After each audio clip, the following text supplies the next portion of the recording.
Hello, everyone.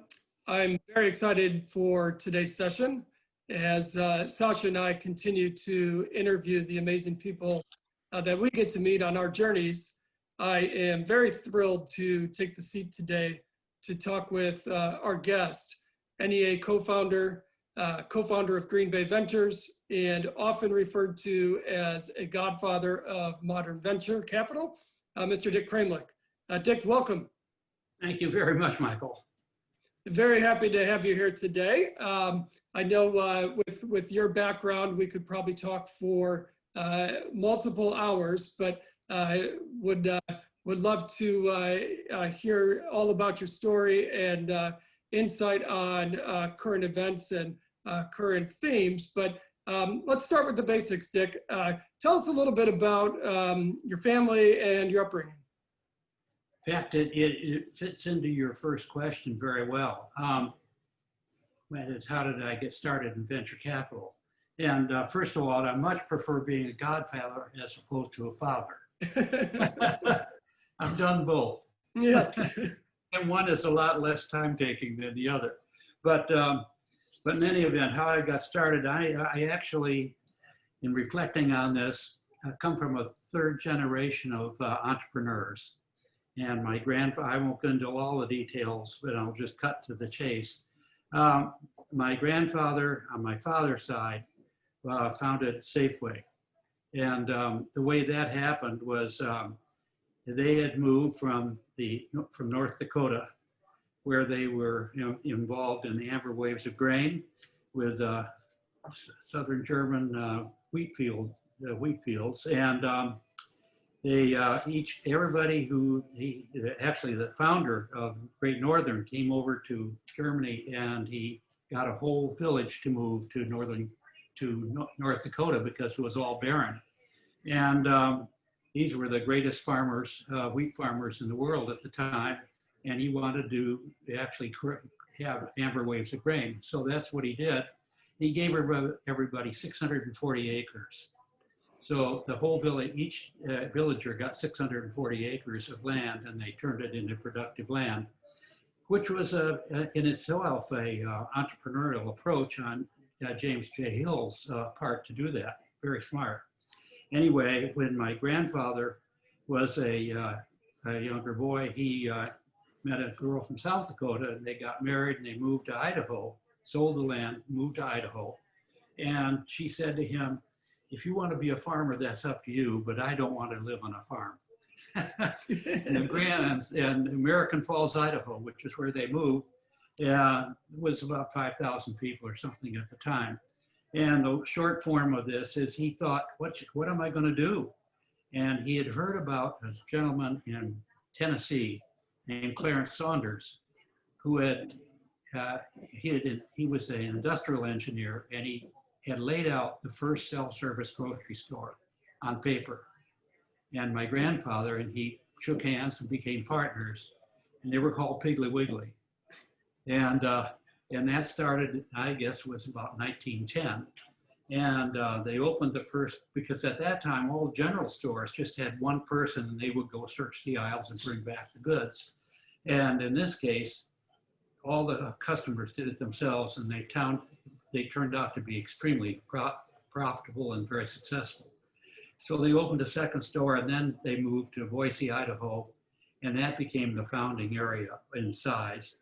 And then he brought in two partners, one named Skaggs and the other named Albertsons, and who was son-in-law Skaggs.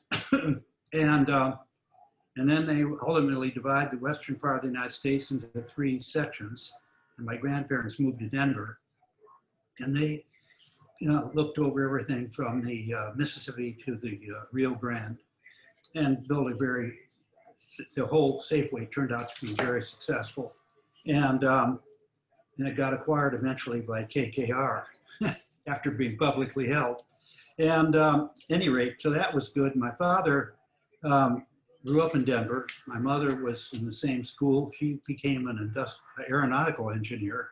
And my father had left and went to the University of Virginia, came back, and in the middle of the Depression, convinced her to marry him, and they moved to Wisconsin, where he started another food chain. And he became the largest independent food chain in the state, and Kroger acquired it. And so I watched this happen on short distance, and as a young man, a young boy in school, I did every menial job there was in the grocery business, from begging. Just a second, I have to answer everything. I'll call you back in a few minutes. So the net effect of all that was he built this company up, and I went my own way and went to Northwestern as an undergrad and majored in economics and in history, and then went into the Air Force and the Strategic Air Command, and then went to Harvard for business school. And I was crossing the campus one time in my second year. When I'd gone to school, by the way, I found out that the most entrepreneurial course at Harvard at the time was called manufacturing. It had zero to do with manufacturing. It was headed by a man named General Dorio, who headed up all the Allied troops in World War II and provided the logistics for them. And it was already subscribed by the time I got there. And so I took every other course I could do in finance and economics and whatever it had to do with entrepreneurship. And I was crossing the campus in my second year one day. One of the deans came up to me and he said, "You know, I bet there's a lot you don't care for about this school." And I said, "Well, not really. I like school a lot. It's got great teachers and great students and all that. And by the way, in the middle of my first year, I teamed with a guy in the second year, and we decided that the ability of companies to come to Harvard was restricted to really very successful companies, and companies in New York City and either on Wall Street or Madison Avenue or large companies." And so he and I contacted the entire class, and we said of 600 people we were in my year that year, you know, if you want to work for a smaller company that has, you know, innovation and entrepreneurship on your side, come to see us on Wednesday night. We had over half the class come, 300 people. Wow. And we said, we're going to divide the country into 7 sections, and then we're going to pick an emissary from that section and arrange with the local Harvard business schools in that part of the country to carry a resume of all the people in the school that would like to work for smaller, innovative companies in that area. And the Harvard Business School Club will put on a lunch for you. So we did that. The net effect was, by the time the second year after I left, 35% of the class got jobs that way, instead of going through the traditional way. So the dean knew that I had this entrepreneurial spirit in me. And so he said, "I'll bet that," as I said, "you won't like anything here." I said, I disagree with that. He said, "Well," he said, he said, "would you have any suggestions on what to do?" And I said, "No, not really." I said, "I'm 25. He said, "Look, if I told you that our second best graduate since World War II had started a company, believe it or not, in Boise, Idaho." He said, and I called him and suggested he fly you out. "I'll bet you wouldn't go." And I said, "No, I'll go." So I did. And I went out there, and it was in fact, the company was Boise Cascade. And it was interesting, and I spent 2 days there, thought very highly of it. It wasn't really a startup, it was a merger of 2 lumber companies. So then I went on to Seattle, Portland, San Francisco, Salt Lake City, and then Denver, where my grandparents were living still. I got a call out of the blue from a man named John Lockhart, who had been Howard Hughes' first right-hand man. Mm-hmm. And he had, after Hughes had crashed in Beverly Hills, he was a lawyer and a CPA, and he went to work for Kroger as executive vice president out of the clear blue. And he obviously got to know my dad and my parents in total because they acquired the company. He called me, he said, "Dick, would you stop by in Cincinnati on your way back to Boston?" I said, "Sure," because I've seen about 40 companies in the trip and had a lot of interest in. Most of them were either finance or banks or, you know, lumber companies and things like that. And so I stopped back in Boston, I stopped in Cincinnati on the way back to Boston. And And I met with him and I was very impressed. He said, you know, we're going to transform this company. We're going to lower the average age by 20 years. We're going to systematize the company. We're going to computerize the company. And we're going to, you know, really make this a contemporary company in every way. We want to move from number 3 to number 1 because number 2 was Safeway and number 1 was A&P. So, I looked at him and I thought to myself, you know, every other job that I'm talking about is essentially training. This is a real job. So he said, I want you to join us as manager of financial planning for the company, the entire company. I was 25. And I said, you know, this is really fantastic. And so just 1 second. Thank you very much. Great, thanks. That's what you get for having an office at home. Different So times. anyway, I said, you know, he said, would you do that? And I said, you bet. And he said, I want my right-hand man. You have to follow through on everything. This So is a situation. What were your responsibilities while you were at Kroger, Dick? So I had to be the conduit between the executive VP and basically every part of the company, every part of the company, in the legal department, the real estate department, actually the development department, which included M&A, and I had to oversee four pools of capital, two profit sharing plans, about $1 billion, and then a top value stamp company called, anyway, I'll think of it, and then an insurance company that we had as a subsidiary. So I got involved in all that, and I found out it was great, and I had a hand in every one of those, and we computerized the company.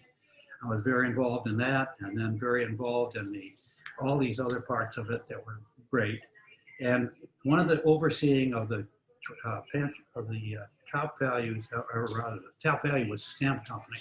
Of the 2 profit sharing plans, we had professionals in all 3 of them, not the insurance company. I did that personally, but the other ones, and in the 2 pools of capital, it was a great firm from Boston, and so I oversee how they made decisions and how we made the fairest possible consideration for all the recipients of that and all that, and so one of the leaders of that company said to me, you know, Dick, you would do a terrific job in our world. And he said, you understand how to systemize things and organize them and how to allocate capital and what the objectives have to be and how to achieve them and all the rest. He said, I can't obviously bring you into our firm because it'd be a conflict of interest, but if you have any interest in that, please contact me and I'll introduce you to some people around Boston. And I always liked Boston from the 2.5 years I spent there. And so I called him back and I said, you know, if you're really serious about that, I think I've concluded that I'm not really a corporate guy. I like the corporation. It's a good organizational way of doing things, but it's just not my thing. I don't want to be in a box and go up and have definitions give to my roles and all the rest of that. So I was introduced to the highest caliber, old line Bostonian firm. They were all elegant men and all Bostonian, all over. The average age was 68 at that time. They were going to the 70s in a hurry. And you were what, 30? I was about 30 at the time. I spent 5 years there. So I wound up becoming a partner at Preston Lawson Company. And all these people, they were very independent and very systematized. They had brought in a lot of the younger millionaires around town, as well as having all the old school pep partners and all. I was the only non-Bostonian in the firm. It got along great. And the long and short of it is that my job was to help to manage various pools of capital, which I did. And so I was the youngest partner. So I went out to see all the new technology companies around Boston. They were fantastic. And this is in 1966.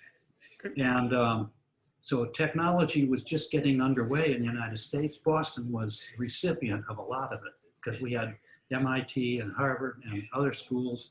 And Highway 128 was a circular route around Boston. And so we had all the young companies were all located out there. So I'd go out and kick the tires on everyone and really got to know. And we had some, Greylock was already organized at that point, and they were 2 floors above where we were in our building. And I got to know all the guys there. And the banks were doing a little of this, got to know them, and Fidelity, et cetera. And so the long and short of it is I got in the middle of it, and I had some very lucky breaks. And some of these companies, in fact, one of them was publicly held, went from 10 to 240. And a co-investor in that was a man named Cub Harvey. He was with T. Rowe Price. Mm-hmm. And so I got to know this company well. It was called Scope. It got acquired. And so in fact, that was my only brush with the SEC, because it was publicly held. And one day I got a knock on the door, and the SEC came in, and they said, so you're involved in this company that's just gone house afire, and I'm sure you did a impractical deal, probably illegitimate deal. So can you tell us, when did you sell the stock? And I said, well, I haven't sold any. He said, you mean you bought it at 10 and it's 200 at that time? Yes. And it wasn't a pump and dump kind of a situation. And so they said, that's all we need, on our way. So they, and anyway, needless to say, by that time, we had transformed our company and had moved from being a older company to a younger company in our field. And we brought in 3 younger guys, all from Boston. And in the course of it, we merged with the Gardner office, which was a very good job. Actually, George Gardner was the head number 2 guy at Payne Weber at the time. And he was the one who convinced me that we should do this. After we got involved, and it was a good family, great family, and they were younger. And but they were really the 3rd and 4th part of that family. And they were really in for just saving the chips that were on the table rather than growing the company. And I wasn't part of that. I wanted to do what was, at that time, the beginnings of the venture capital business. Yep. So, and now, Dick, when you guys were there before the merger, were you guys investing in any venture, or was it all public companies? All venture. I mean, my job was all venture. So I'd come back after doing the homework, and we'd have a meeting in our boardroom, and I would describe the benefits of this and the risks of it and all the rest. Mm-hmm. And then the partners, all, as I said, were all between 65 and 75. They would say, well, that's a little too risky for me. Or, this is, we did them all one at a time. We didn't have a pool of capital. And so I decided the way to do this was a pool of capital. And I tried it out with Jack Gardner, who was the younger brother of George. And he said, Dick, we're really not into that. We're not going to run a pool of capital. We're going to manage individual portfolios. And I said, do you mind if I explore alternatives? He said, no. And so at that time, I was the number 2 guy in the firm. And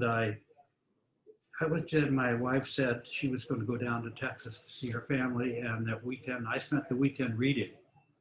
And I picked up a Forbes magazine, and they were running the first series in a series called The Money Men. And the first article in that series was on Arthur Rock. And I read this article about him, and I thought, he really thinks clearly. And so I sat down and I wrote him a longhand letter. So my wife came back on Sunday. She said, well, how was your weekend? I said, pretty fine. And I said, I told her what I'd been doing. And I said, I've done something I've never done before. I wrote this man a letter, a longhand letter. She said, you'll hear from him. I said, you really think so? She said, where is he? I said, San Francisco. And she said, "You'll hear from him." What Sure made enough, you write that letter, Dick? the way he thought, and it was reflected in the article. I really thought he was onto the right approach. He had the ability to assess people properly. He had his priorities right. He knew how to evaluate the promise of a company. And I thought it was the first real person that I'd met who actually had it all in one package. Did you know anything about Arthur before that article?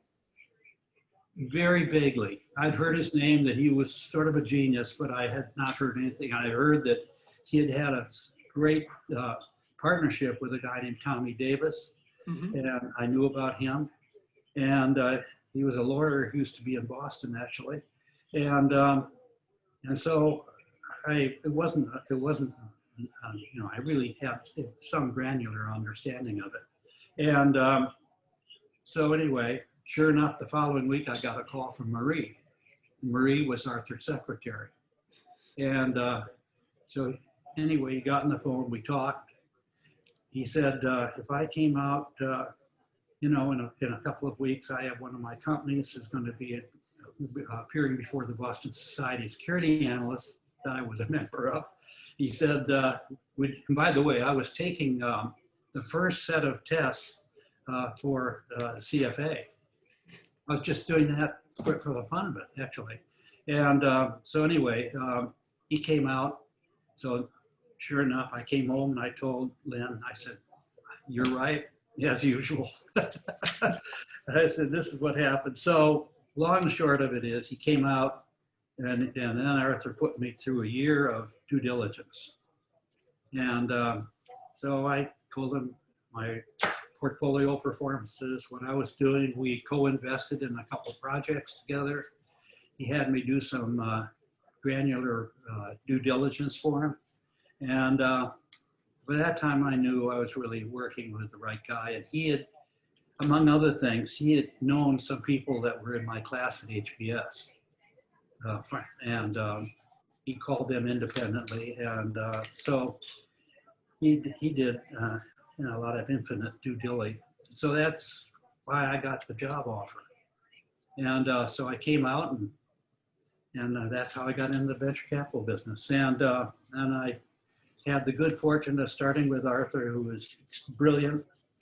In order to, in fact, actually, I was taking CFA 3 on a Saturday. And those are hard tests. And I spent months on this with microeconomics, macroeconomics, and then anyway, so the CFA exam was happening on Saturday. She called me on Wednesday. He said, "What are you doing this weekend?" I said, "Well, we're planning on leaving on Sunday for Spain." And he said, "Well, could I get together with you on Saturday?" I was thinking 6 months of studying for this thing. "Fine, Arthur, I'll see you in New York on Sunday." So I did. And that's, talk about VC. You have to have the right priorities. You have to be willing to take a risk. You have to be willing to, not know the outcome before you start the income. And, it's just the way it is. And I'm a great believer in the spirit of the business. And I love job creation. I love solving problems. And I love entrepreneurial solutions to more structured problems, because I think it involves innovation. And Dick, how long were you a partner with Arthur? With Arthur?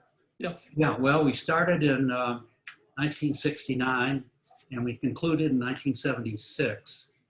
And that was the worst individual period of time that I've ever been in the business. So we raised $10 million. He raised 2/3 of it. I raised 1/3 of it. We had all the great people as limited partners. And I learned a lot from working with Arthur. Mostly I liked what he was doing. There are a few things that I thought I would do differently. And, but it wasn't, we had a compatible relationship, and he never did another one. And He was 10 years older than I, and a couple of things I was disappointed in. Candidly, I won't get into the details, but and I don't like disappointments, and that's just, it usually has to do with style or character, and those two things I hold very close to my values. So so anyway, that's but we did well. We raised 10 million. We never took down the whole 10. We took 6.5 down, and we distributed a little over 30. And in that period of time, that was a great performance. And I actually, in the process, I was looking around after 1976 as to other things to do. Tom Perkins, I had known Tom very well, and he and I were partners in a lot of different things we did. And he asked me to be a partner of his after he had started with Eugene Kleiner, who, by the way, was a partner of Arthur's. Back when semiconductors were just getting started, and what they were all involved with was the first semiconductor company. It gave the name Silicon Valley to Silicon Valley, by the way, and was Fairchild Camera Instrument. That's what it became. So at any rate, I liked Tom a lot, and in any event, I'd gone around among other. And it turns out that the fellow that I teamed with on this successful company back in Boston had become, by this time, the president of T. Rowe Price. And Chuck Newhall had graduated from HBS, and he was also a son of an entrepreneur in a way. His father had been part of Lawrence Rockefeller's situation, and he went to work out of business school at T. Rowe Price. And so Cub Harvey said, Chuck was trying to investigate how T. Rowe Price could be involved in the venture capital business. And that's because T. Rowe Price is a very good firm. And Cub had been, was the CEO at that time. And so I got to know Chuck over the course of years. He'd come out, we'd have dinner together and things like that. And among other things, he said that he told me that they were thinking of, that he found out that T. Rowe Price couldn't be in the venture capital business without being in a conflict of interest with their customers or their clients. And and in the course of things, I met Frank Bonsall because he was with Alex Brown, and Alex Brown was an early banker for a lot of companies that were basically innovative companies that were in the venture capital, properties, became venture capital properties. And I like Frank a lot. So he said, we're thinking of starting this independent company, and T. Rowe Price will be our first limited partner. And we have another family that a friend of ours in New York is the John Deere family, and they will put in quite a bit of capital. By this time, it was 1977. And so I had spent most of 77 investigating the personal computer business. Mm-hmm. And I'd gotten to know Apple independently of Arthur. And so I thought it was a great thing. And Arthur independently had thought it was a great thing. And we liked it because of what they were bringing as a solution to the problem, which is innovation. Mm-hmm. They were doing a first sort of set of software and hardware together. And really solving problems that were, at that point, hadn't been solved as yet. And so one day, Arthur and I were there, we continued to office together, and the fellow who was the head PR guy for Intel, which Arthur was chairman of at that time, said, today is the day that Apple's going to make a decision on their venture partners. And I said, really? And I said, who are they going to work with? He said, Venrock. Turns out a classmate of mine from HBS, who we were good friends, we rented a ski house our second year, was a guy named Peter Crisp. And Peter is a terrific guy. And so I called him. Arthur said, well, why don't you see if you can make us a part of that founding investing? I said, sure, I will. So I called Peter and I said, Peter, you're doing this financing today, right? And he said, yes. And he said, would you like to be a part of it? And I said, I'd love it. And he said, don't worry, we'll carve out a part of it for you. And I said, great. So I went back. It was a grand total, $350,000. And he had set aside 50 for us.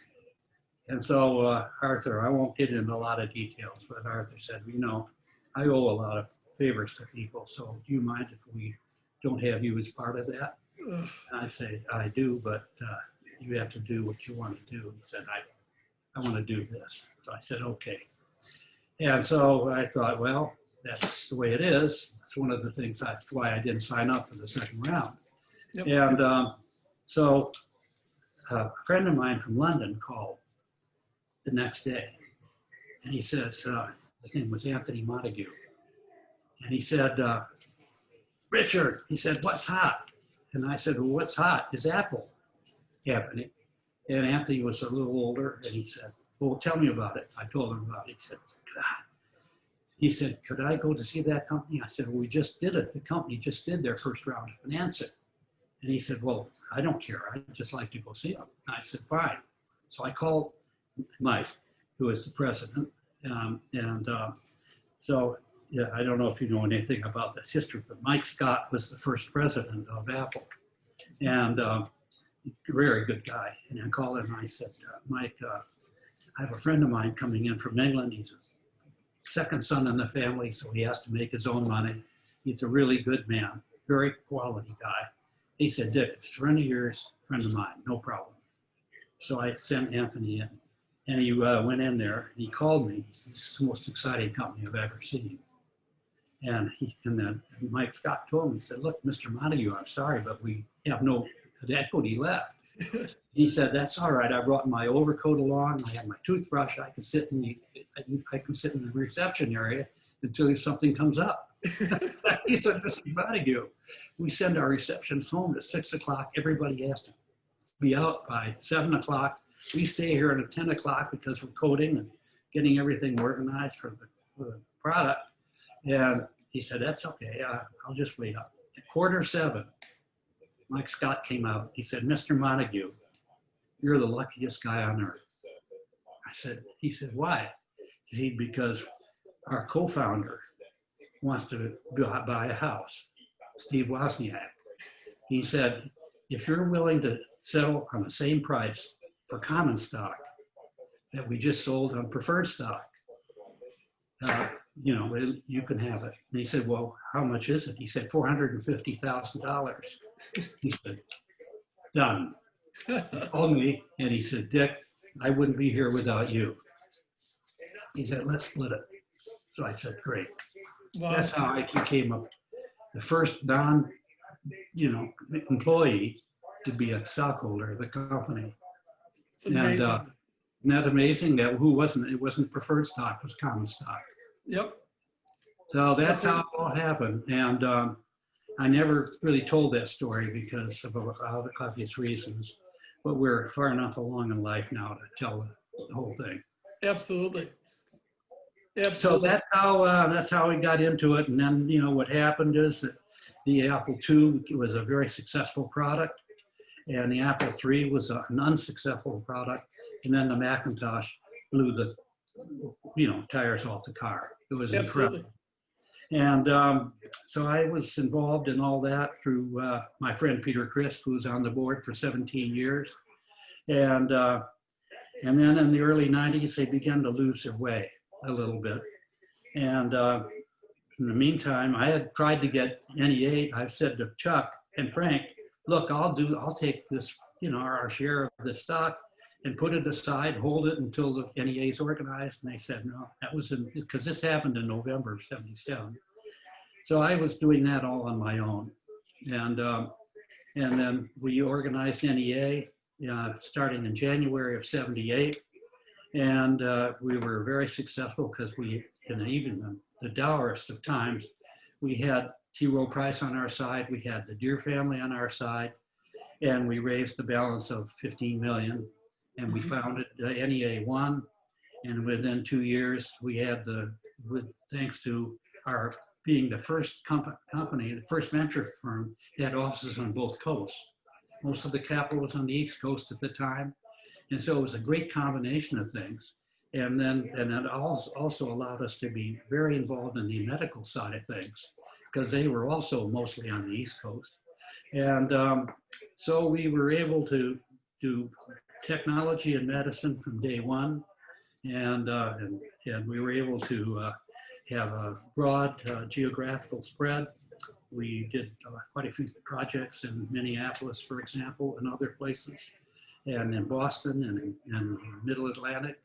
And consequently, we were able to grow it into more of so we also had into really a firm, and we also believed in shared goals, shared values, and shared rewards. That was our motto. Mm-hmm. Shared goals, shared values, and shared rewards. And so we had everybody at very little differentiation. And we didn't form a management company for a year or so. Then we formed a management company. And we had a management company and general partners and partners. And well, welcome back, everybody, for round two. Dick, thank you for coming back again after some technical difficulties. I think one thing we've been able to learn through this pandemic is the ability to be flexible this year. So I appreciate your time and welcome back. In part one, very much enjoyed your story, really of your life and how you got involved in venture. Yeah. And it makes me think, just on how little choices affect someone's path.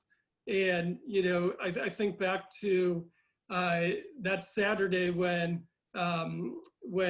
Arthur asked you to meet, and here you're going to take your last of the 3 CFA exams. And yeah. I thought back then, but I know now you have to wait 6 months just to take them. And I think at that stage, you're at 3, I think it's a year.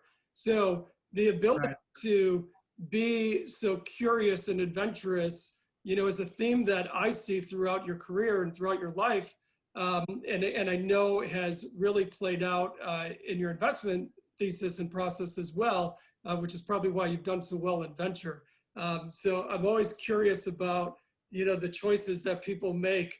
And one in particular that I found very interesting was the launch of NEA's Fund 13.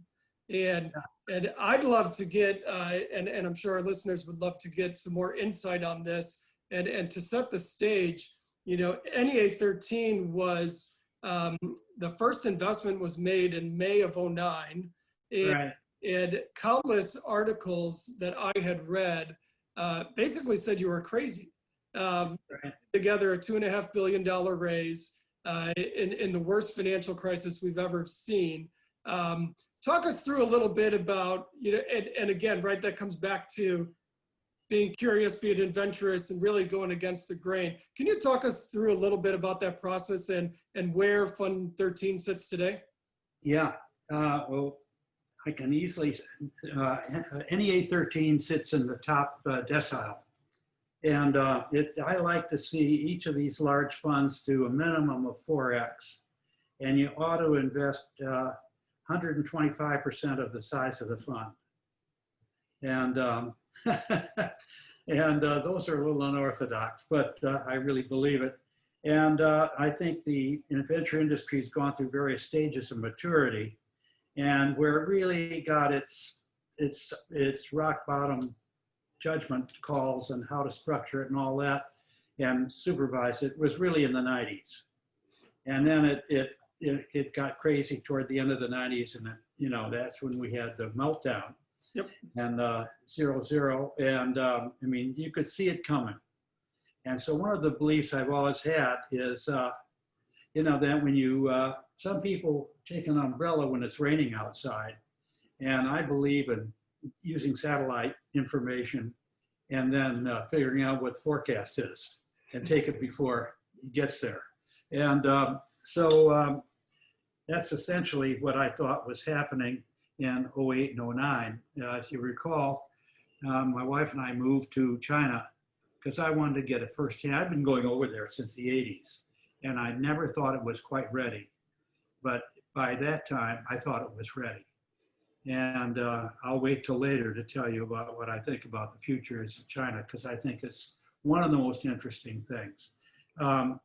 But anyway, I think the NEA 13, if you want to start on that, is what you have to learn also, in addition to getting a forecast through the satellites rather than through looking out the window, is I think you have to look at the where the industry is and the economy and leadership. And I think that it was obvious to me that that you want to go, when the best time to invest is when other people aren't. And that actually usually happens during a recession or worse.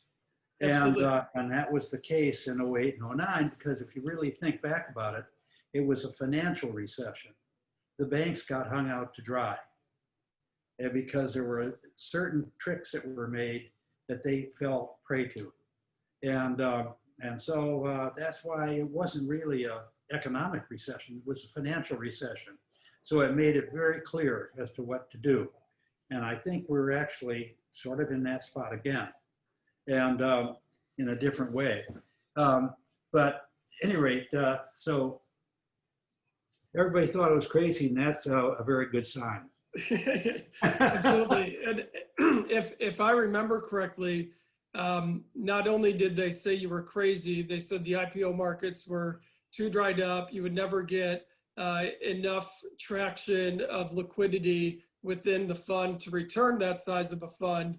And my last look, I think you guys still had 17 IPOs out of that portfolio. And Oh, more than that.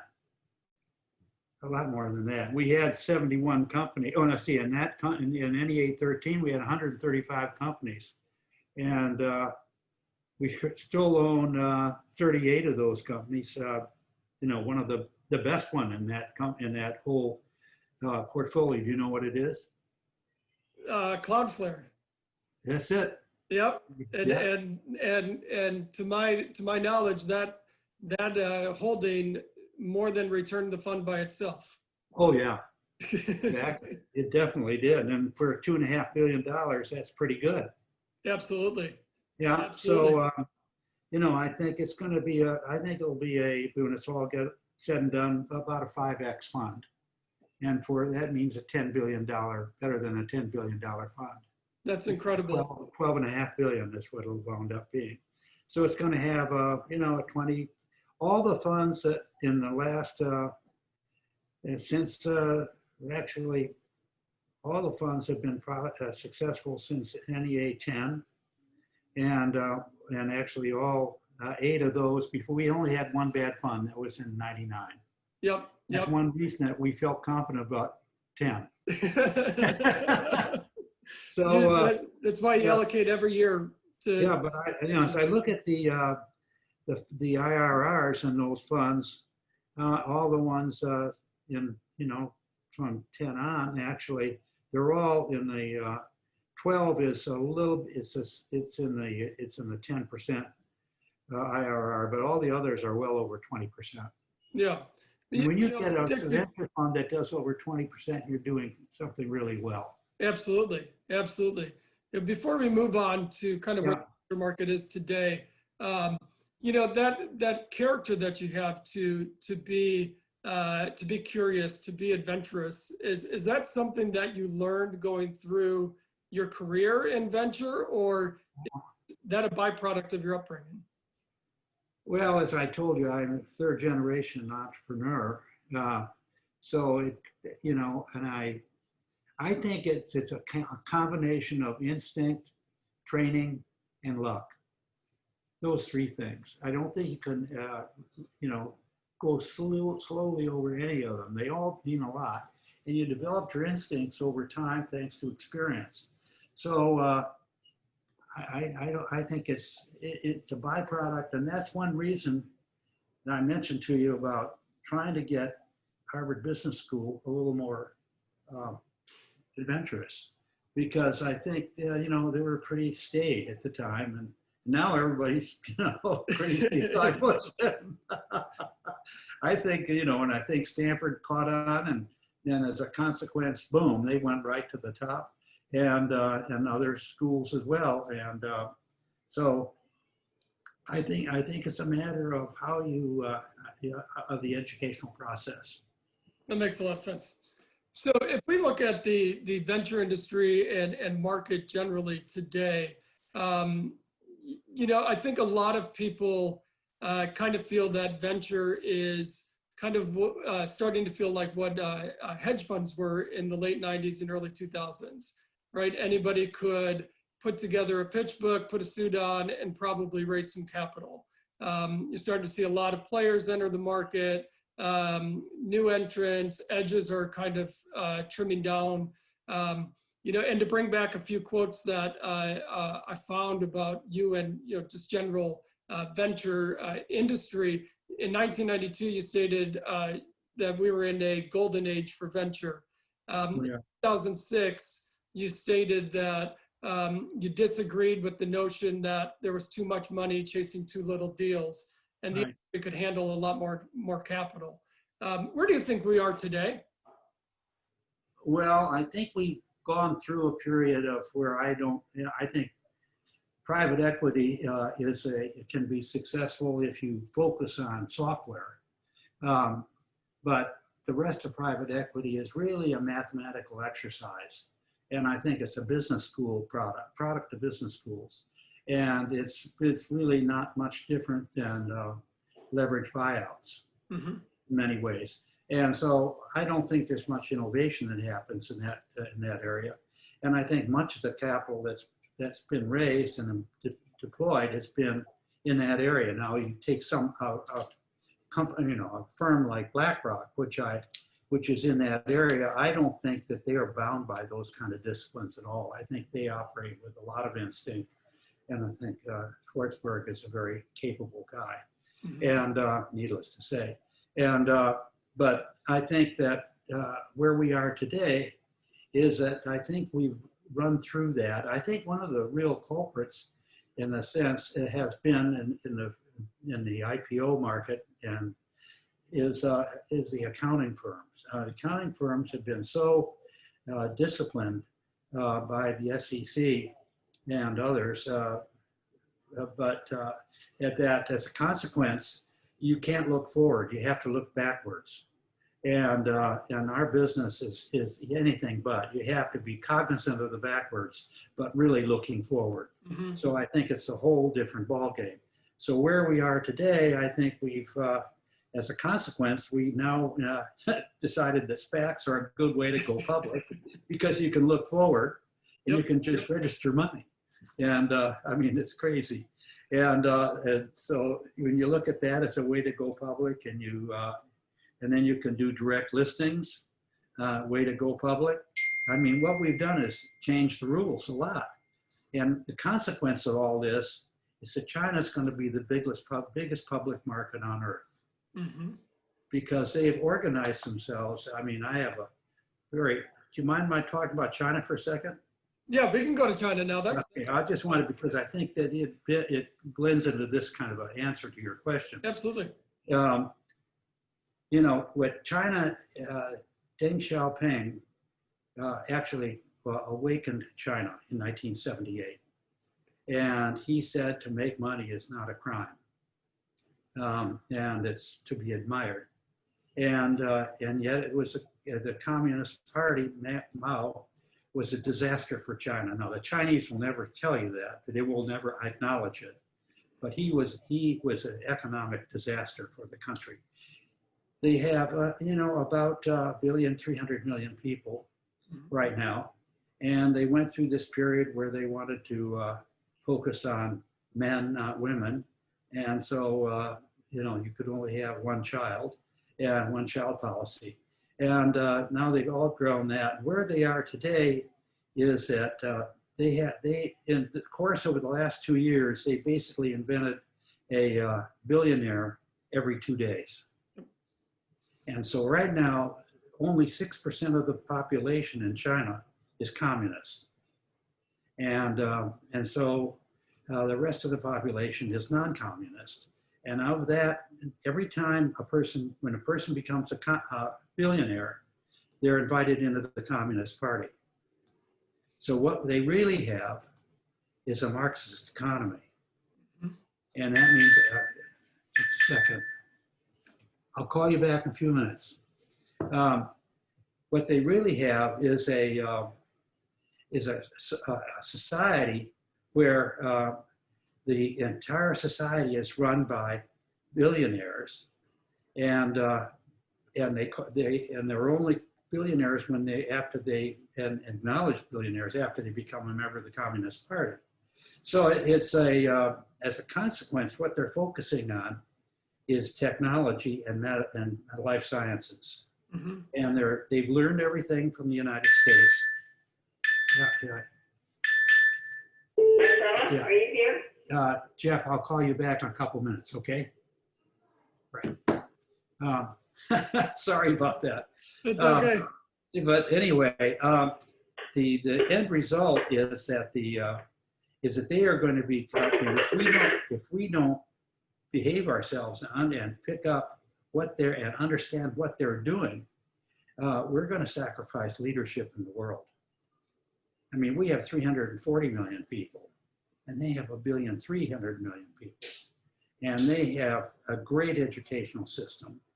And what they don't have, they come to the United States to learn. Yep. And it is a very competitive situation. And so we ought not to fight the Chinese, even though they're beckoning us to fight. And I wouldn't be surprised if we have something of a fight going on. Either it's going to be recognized as a fight, or it's going to be masked as a fight. And it's going to get serious. That's one of the things that's going to happen within the next 4 years. It's going to be one of the consequences of this new administration. Because I think that my answer is to your question, I think Biden's going to, win the election. And I think he'll be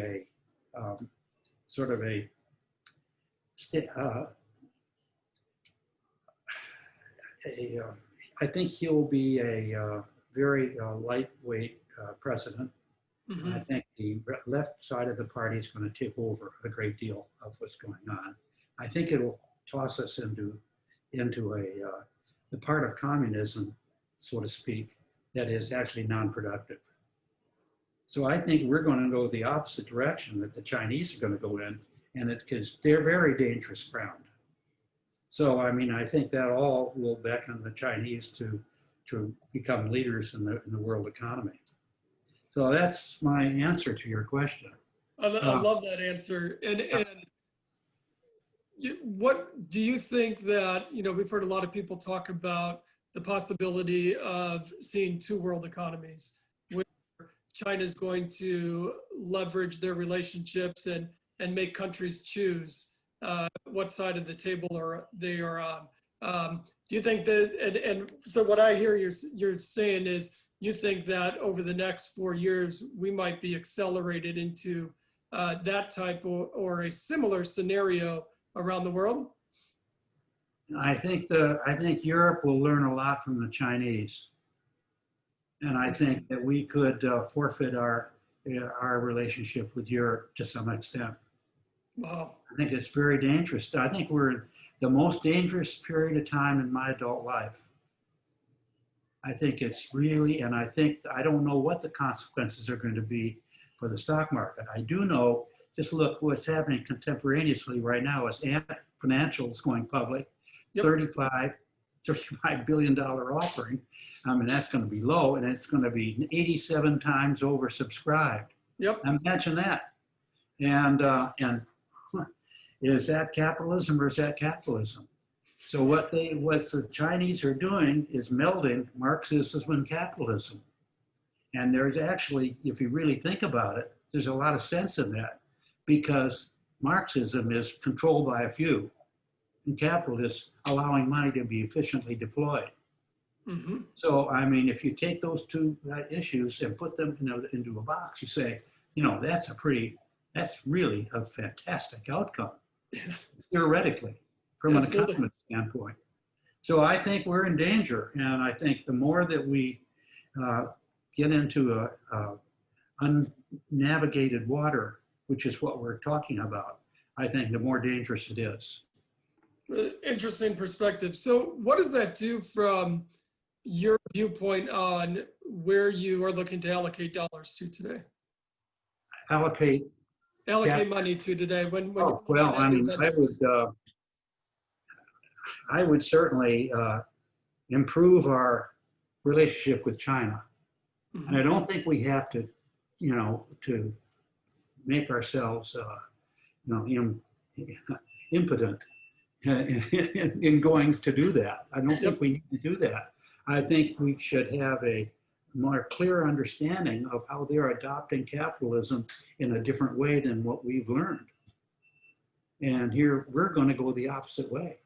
It's really dangerous. So I think that I think this is a chaotic period that we're going into, and I'm really worried about it. So I think as far as we're concerned, and we have a very good economy that we have right now, despite the pandemic, and I think that I think the venture business is experienced, and I think the fact that we're taking antitrust to look at the big five, you know, is sort of fitting, but I think it's dangerous because we're, again, you know, putting one of our arms in the sling.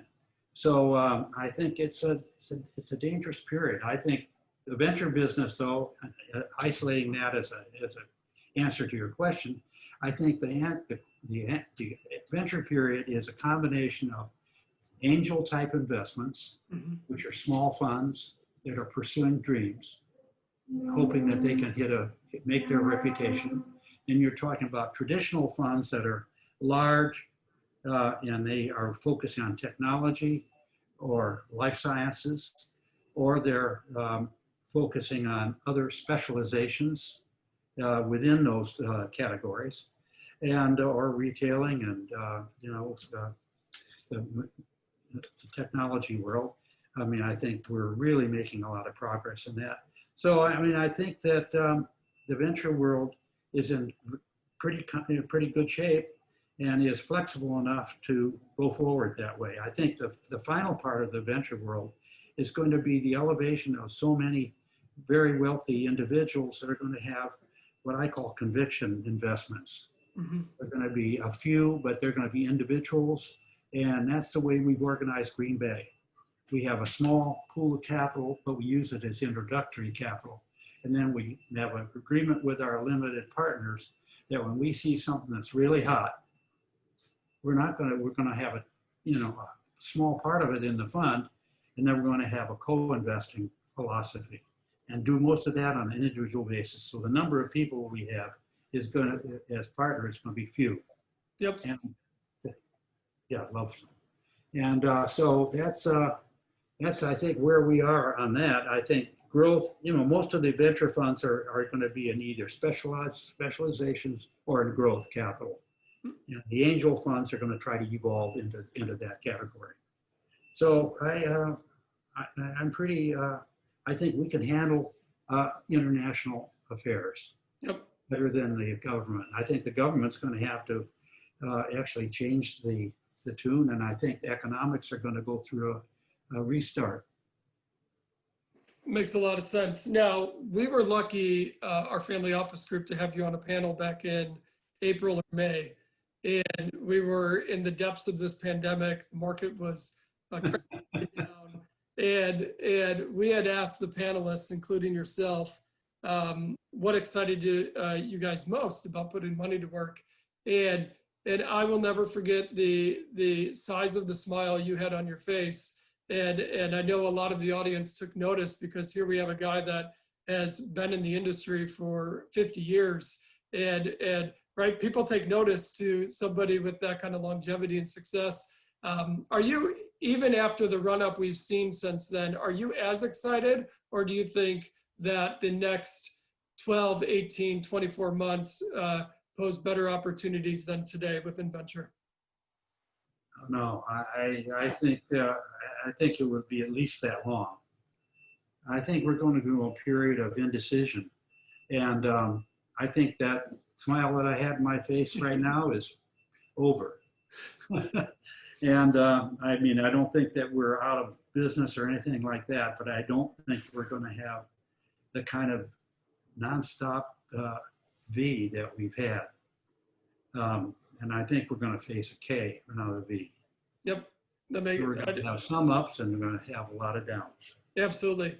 And I know we've heard a lot about the K recently. And do you feel that applies to the tech and healthcare space where you focus as well? I think that's going to be a little bit on the upside of the K. I think that we've, there again, the government has had such control over the healthcare business that I think consequently it's been stymied a bit, put it that way. And I think there are so many great things coming out that are going to help our healthcare economy, not only in the management of the healthcare economy, but also, more importantly, the inventions that go into healthcare. And I think that's what we're learning. And look how fast we're getting vaccines. Absolutely. It's a remarkable transition. Absolutely. And we have, it's amazing. We talked about China a little bit ago. One of the things that happened of our trip to China is one of our best people was named Xiaodong Jiang. Xiaodong was getting a PhD in computer science at Berkeley. We got him into NEA, and then he and I were the two who went to China. And he organized a fund called The Long Journey. And he is doing amazingly. And I get his reports, and what they're doing in China in healthcare is as remarkable as in the rest of their economy. Absolutely. So that's why I'd say we can't treat China as an enemy, even though they're a foe. Agreed. They're not an enemy. They're actually they're incorporating our best ideas. Yeah. But they Absolutely. are. Yeah. Well, that's very insightful, Dick. Definitely appreciate that. You mentioned your new firm, Green Bay Ventures, a few minutes ago, and hopefully I'm not speaking out of line on this, but I love what you've done there.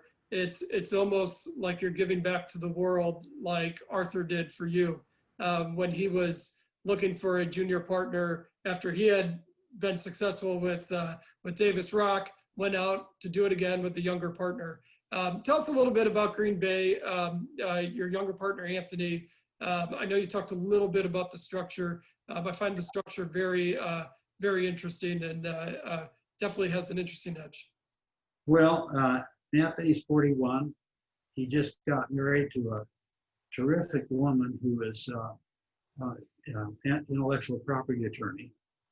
And she's calm, and she's gracious, and she's tough as nails, and and she's great. And Anthony, we all need a balanced life, however we decide to form it. And Anthony has found that.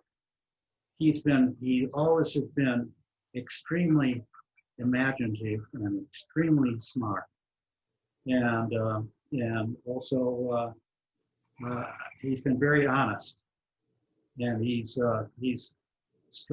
strong.